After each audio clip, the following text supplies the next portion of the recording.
I think it's really important to be culturally reciprocal, right? To just really say, let's acknowledge what we think our opinions are about these families. What do we think even about disability?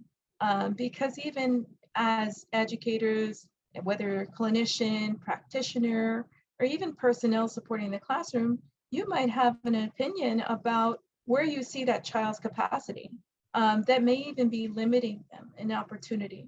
So really putting that up front and doing that work and saying, okay, well, I can recognize how my own thoughts and beliefs may be limiting for that family. I think that's really, really important to start there. I would just build on that too. I love the fact that you mentioned culturally reciprocal, Lydia, because it has to go two ways. And I think so often as professionals, we've been trained to think of ourselves as experts.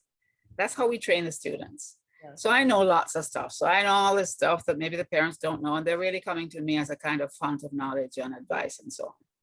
Whereas in fact, because I know so little about them, I actually can't suggest something that's appropriate. We talk, for instance, about cultural competence, but I don't have much faith in that concept because I know that personally, I would consider myself culturally competent in perhaps 2 cultural groups, maybe 3 at the most. Not even, I would say 2, because I came from the Caribbean, from Jamaica, and I've lived in the US a long time, and I'm very comfortable in both settings.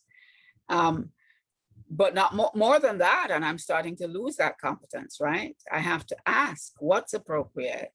I have to listen to see, you know, what's different in the way people see things from the way I see things, rather than assuming that they have the same perspective as I do.